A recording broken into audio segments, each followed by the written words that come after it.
Good morning, it's time. It's the Jeffrey Lampkin Show. Listen, today's show, absolutely amazing. The state of the black man, we're talking about it, and Jason Collins.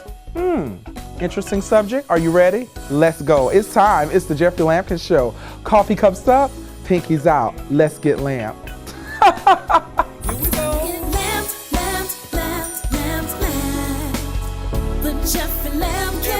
Everybody get up. Say what? Everybody get up. Come on. With Jeffrey Lampkin. Motivation, inspiration, educating new revelation.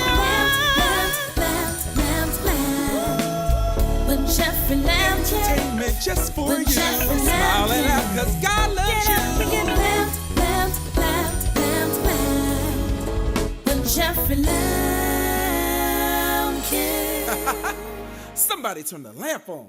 All right, well, it's time for entertainment news. Listen, I don't have long to spill because I need to give as much time as possible to the state of the black man. We're talking about it today. But speaking of black men, I am 34. I am an NBA player.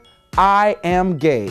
Words spoken by NBA center Jason Collins. Wow, what a powerful week we've had in media as we've talked about this story, and also not just in media, in America and in the world of athletics. It seemed like everybody jumped on the bandwagon about this story. Now, to give you a little just information about it, he did an exclusive interview that's going to come out on May 6th.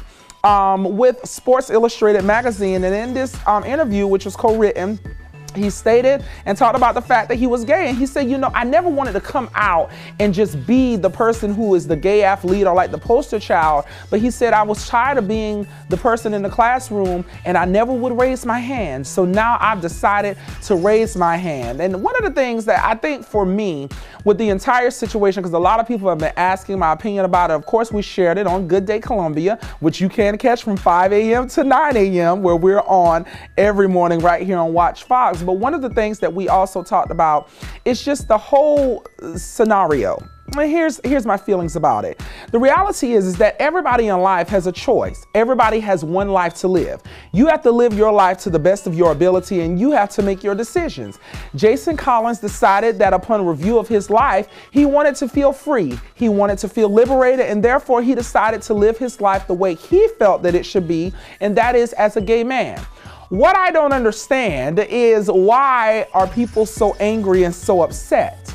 That is his choice. And life is full of choices. It's ultimately, what you decide to do. And everyone's not upset. That's, coming from a lot of, how do I say it? The congregation at large. Catch that on your way home and you'll understand what I mean. However, he received a lot of support. Kobe Bryant tweeted, Bill Clinton tweeted, former President Bill Clinton, he tweeted, also Chelsea Clinton, all showing support. First Lady Michelle Obama. And the thing about it, I think my biggest thing of why I'm so proud of Jason Collins is the fact that there are so many children out there who are harboring secrets. It's not even the fact of I'm gay. It could be the fact that I am an addict. I'm dealing with addiction or something of that nature, and you don't want to share it with anyone because you feel like someone is going to judge you. And then next thing we know, someone is committing suicide. And the first thing we come out and say is, well, they could have talked to somebody. But then when you come out and talk, you sit in the judgment seat. Clean around your own doorstep before you try to clean around mine.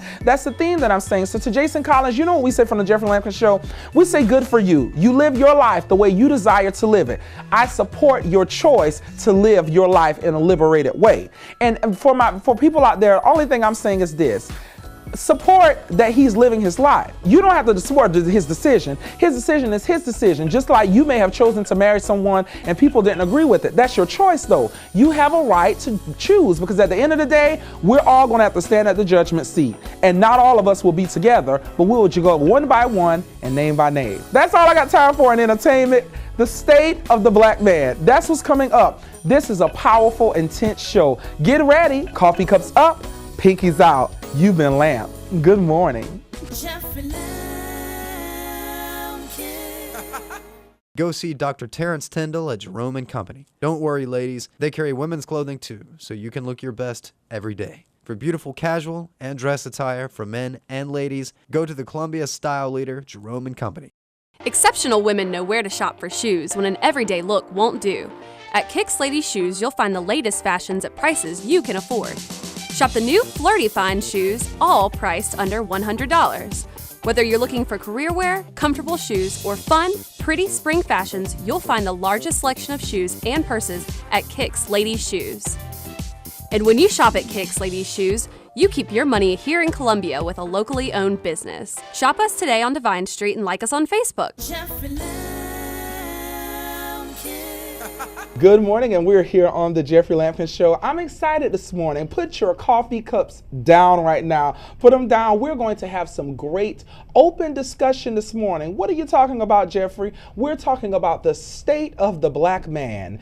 You know, in society, a lot of times the black man is portrayed in many different ways, and it depends on the interpretation as to what you are allowed to see. Now, some avenues actually portray us as being in prison and being deadbeat fathers, and then some portray us as college graduates, successful doctors, lawyers, and things of that nature. But we have some varying opinions, and of course we're going to talk about it because, hey, America is a salad bowl, so of course we're supposed to discuss, jumble it all together, and find out how we can make it good. And I'm excited this morning because I have Mr. Hameen Shabazz from Project Nas here with me this morning. Good morning. Good morning to you. How are you this morning? I'm well, thank you. I'm excited that you're here this morning. I'm excited to I'm be here. excited. Let's talk about it. And here's what's going to happen. Because I'm all about conversation and making sure that we're getting to the place where we're actually having great conversation. And so what happened was I posted a picture on Facebook, on the Book of Faces, as I love to say, the Book of Faces.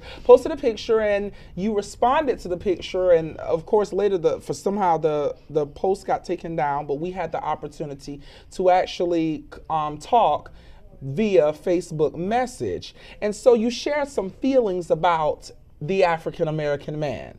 So I want to talk about it. Let's talk about it this morning. So first of all, before we start, I'm African American. Are you African American? Are you, what would be your nationality? Well, I know in the races of social construction, I choose the African American side of my ethnicity. Okay. My grandfather was a white. Okay. And that's okay. Okay. Yeah. And so you consider yourself black? Yes, I do. Okay, so you consider yourself black. All right, so we're talking about the state of the black man, the state of the African American man, if we want to be technically sound. If I was to ask you, Hameen, what is your view on the African American man, on us in society, what would be your response?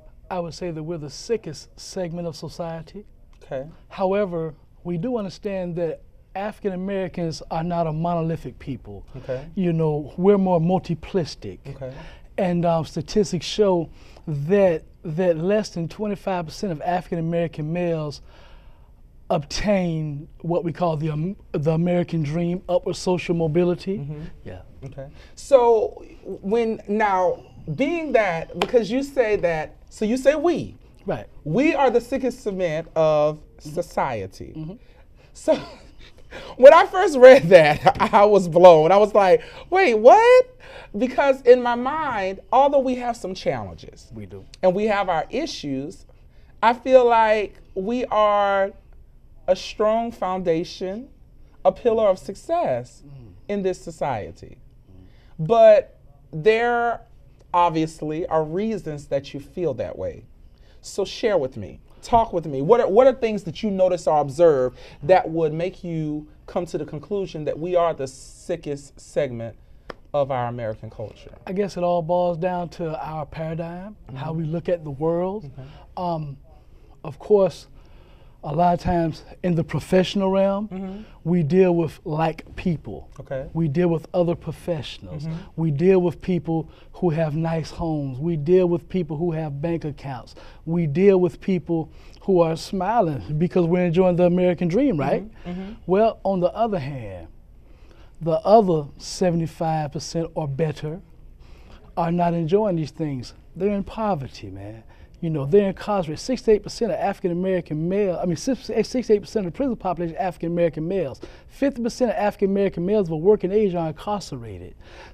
Over 70% of black households are headed by women. Men are not there. When I say we, I don't speak of me and you personally. I speak of us as a whole, because of course it takes a whole village, right? Right. Yeah, and this is why I started my nonprofit, to help these people to be able to achieve their goals. But who? I got you. So I'm here with you on that. But who are these people? Would be us. Do you? I guess in my mind, one of the things I'm trying to figure out. Do you consider you? Because you said not like us, because even though we've succeeded, right, and even though we've become successful right, in our own right, right, we are still part of this culture. Exactly. Do you see the successes? I do. Okay. I do all the time. As a matter of fact, on May 9th, I know 18 individuals who came from poverty, some who had legal challenges, who are graduating with degrees. Okay. And they're bright-eyed and bushy-tailed and ready to go into the workforce. Okay. Yeah. So you okay, so when we talk about this, let's go back, because we're gonna have some honest discussion this morning. Okay. Now, when we talk about the African American male, the black man, right, and you said earlier that you see where a lot of households are actually headed up by females in our black community. Why do you think that is? There's a number of reasons, and I think that the lack of finances is very important. Matter of fact, your post was about depressed black men, right, and I think that that's a major cause of depression. Black, white, lack of finances, not really being able to take care of a family, and I think that individuals may leave. One of the things I was saying was the fact that everyone is saying that we are depressed, that we are depressed people, and my thing is we're not depressed, because there are many of us who are succeeding, even though. And here's my thing. Let me ask this question. Let's get some history, so maybe I can understand, because I want to understand. One thing about the Jeffrey Lampkin Show, and even my viewers, we want to understand. So let's go back to your background, because you said that your grandfather was Caucasian. Yes. Okay. Yes. Your grandfather was Caucasian, and your mother. My mother, she was what was called a mulatto, half white, half black. Yeah. Okay. Okay. So you chose to be black. Yes. Okay. Yes. I chose my African American, I guess, culture. Okay. Yeah. So if we are here's my question: if we are the sickest cement of society, why would you choose us? Well, I think most people don't want to be a part of the losing team, but I choose to. So that doesn't work. Wait. You said, but we're not losing. Well, I'll say this. Because you're winning. Well, I'll say this. Okay. According to sociologists, okay, and of course this is where I get all my data from. Right. According to sociologists, less than 25% of African American males are achieving success. Success defined by who? Success defined by America. Okay. Success defined by America. Okay. We understand that there are so many problems in the African American community, and especially with the African American male. There's over 5,000 books written about the African American male. We're more studied than the razorback gorilla and the blue whale. Yeah, we're not the ones who's going out. Have you noticed that when there are these terrorist bombings and things, it's not the black man that does it? Of course it's not. Well, I wouldn't say that, because we do know that the airplane Christmas bomber was black. We do know that the black guy who set off the bomb in Iraq, he was black, but normally African Americans do not commit what we call heinous crimes. Right. We commit economical crimes. Okay, so we're going to talk about this. I'm loving it. So we're going to talk about this. We have to go to commercial. We got to take a break. You're talking about some statistics. Of course, my major was sociology as well. So great. I love it, the study of people. So we're going to talk about some stats. We're having great conversation, because that's what it's about. It's about being able to communicate and understand. When you don't understand, you ask questions and you foster communication. That's what we're doing here on This Morning with Hameen Shabazz from Project Nas. Stay right here, more is coming. Pick up your coffee cups right now. I know you got to get dressed for church. Pick them up, coffee cups up, pinkies are out. We're having a great morning. Good morning. Jeffrey Lampkin. Hi, I'm Amy Dillon from Palmetto State Armory. We're out here at Threat Management Group's outdoor training range conducting intermediate and advanced training courses.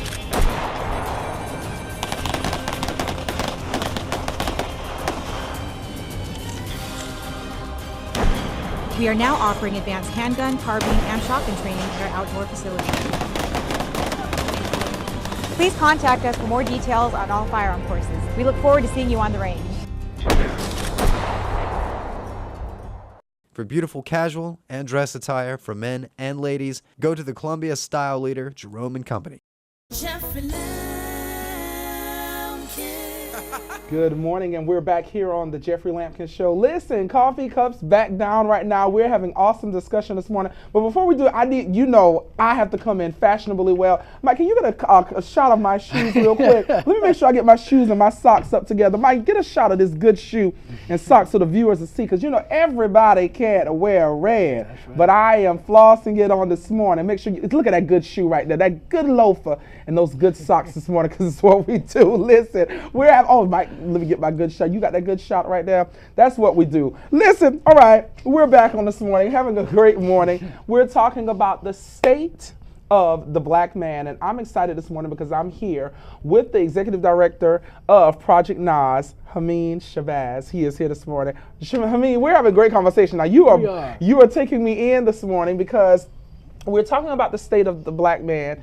And just to give for our viewers that are just joining us, this started from a Facebook conversation that Hameen and I actually had the opportunity to have, and talking about the successes of a black man. Now, of course, you stated that you have chosen to be black, but you actually are partially black and white. And yes. white, okay. And you chose it. And one of the things I said was, why choose to be black?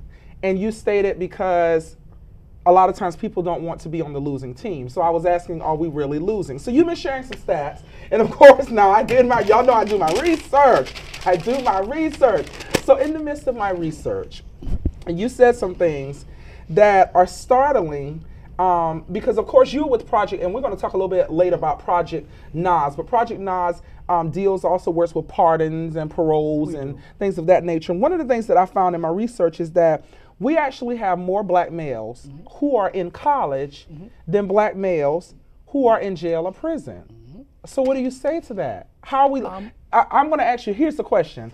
I'm going to ask the question and you're going to tell me how. Okay. So the question always is going to be, how are we losing? Okay. If there are more black males in college, 1,236,443, as compared to 841,000 in jail, how are we losing? In 2009, President Barack Obama, I'm going to try to do this fast. In 2009, take your President time. We got Barack time. Obama, Take your time. We got time. Okay. I know y'all got to go to church, but we got time. In 2009, President Barack Obama said that there are 7,000 more African-American males incarcerated than in college universities around America. The Republican Party, they rebutted it by saying, no. There's actually 4,000 more black men in college than there are incarcerated. So then we began to understand that actually what happened was that the Republican Party chose all stats of all people from ages 17 to 60, when the incarceration rate actually goes, the major incarceration African-American males actually goes from 18 to 30. You know what I mean? So therefore, if we manipulate numbers, we can come up with any stat that we would like to, but when we talk about per population, age groups, then there's more African-American males incarcerated than there are African-American men and women in college universities around America. But let me ask this question, Hameen. If we choose to believe, here's my thing, you're a black man. I am. You have chosen to be a black man. I'm a black man. Okay, you're a black man. I'm a black yes, man. Hameen. Okay, man. You're a black man. Yeah. So being a black man, my thing is this, wouldn't you want to believe the positive side? Even though we may know the negative, wouldn't I choose to say that I have more black males who are in college if that's what the statistic is showing me? And of course, these statistics come from the National Center of Education and the Bureau of Justice. You wouldn't want to believe that? Well, I don't believe pie in the sky, first and foremost. I recognize the problem, and that's why I'm here today. Okay. You know, but I build on the solution. I do build on the positive. I don't want to seem as though I'm the Grim Reaper, I don't think you because are. I'm not. Right. We're out there every day fighting for people who are underprivileged. So yes, I would like to believe. I think that belief is definitely underrated. Actually, I know the problem. Okay. I build on the solutions. So it's kind of like an equal thing with me. Okay. Are black men the problem? Are we our own enemy?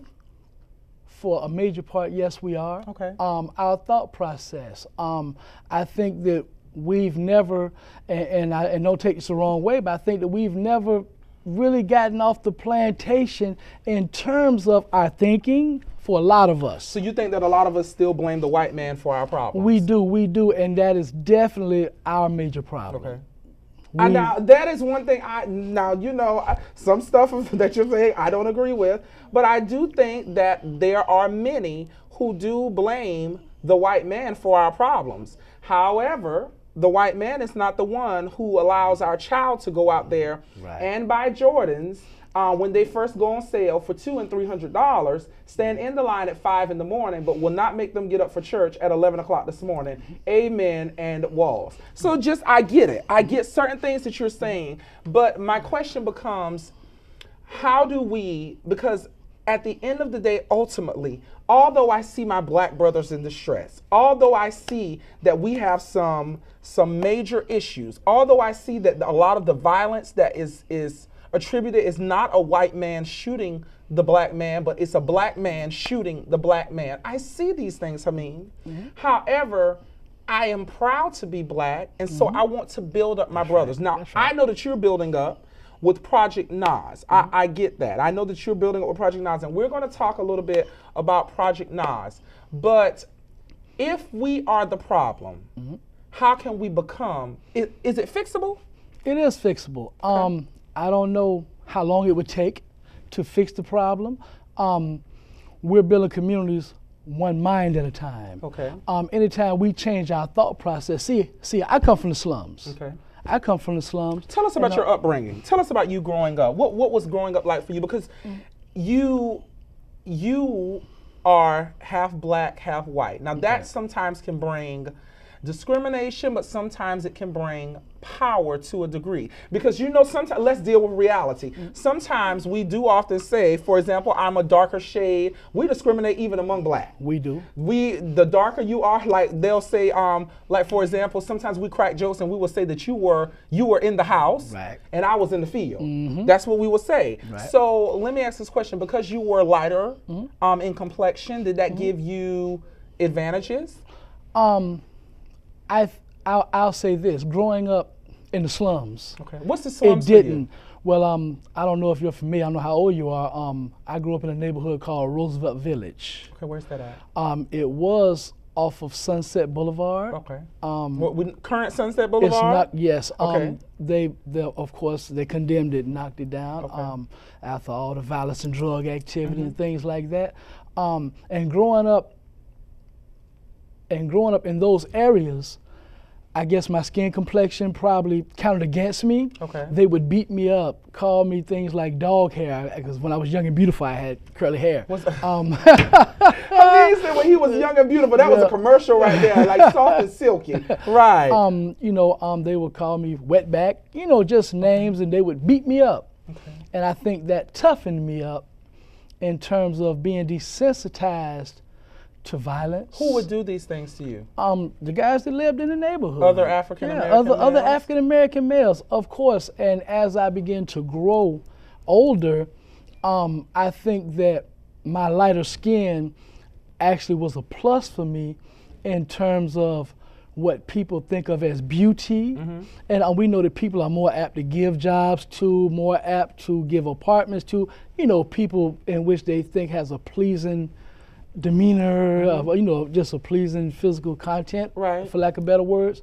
So I think that it may have worked in my favor. And me and another guy, we were actually talking, and he said, "Well, why do you think most of our black leaders were light-skinned, Right. with the exception of Martin Luther King and a couple of others. And I said, well, I really never thought about it. And the guy said, could it be that y'all trying to prove your blackness? I said, of course not. Maybe it's because we know that we can go places that maybe you can't to help you. You know, things like that. So do you? Okay. Oh, they are rapping me. The producers are rapping me. You know what? This needs. I'm not going to stop the conversation. Y'all know me. I'm not going to stop the conversation. Here's what we're going to do. I'm going to make an executive decision on air. Can you stay for a little while longer? I can. We're going to stay for a little while longer. Of course, that means that you're going to have to tune in next week to find out the conclusion of this conversation, the state of the black man. And also, we're going to talk about Project Nas because people need to know what it is that you're doing. But I think one of my biggest things that I want to leave with you all today is the fact that communication, it takes two. I'm sitting here with my black brother. And of course, he feels has some varying opinions from the way that I feel. But the beautiful thing about it is that we're not fighting with violence. That's right. We're not fighting with fists. That's right. But we're sitting down and talking and saying, well, look, I don't agree with what you're saying. Help me understand. And that's what we need in America. That's right. To be able to understand each other and be in a world where, you know what, it's okay for you to make your choice and it's okay for me to feel the way I feel, but I still respect you because at the end of the day, you are an American. That's right. We're going to come back next week, same time, same place. So until then, for today, go ahead and get yourself together because there's no more show. Coffee cups, go ahead and pick them up, sip, get yourself together. Shift your wig, get it right. It's church time. We'll be back more right here on the Jeffrey Lampkin Show. Good morning. Jeffrey Lampkin.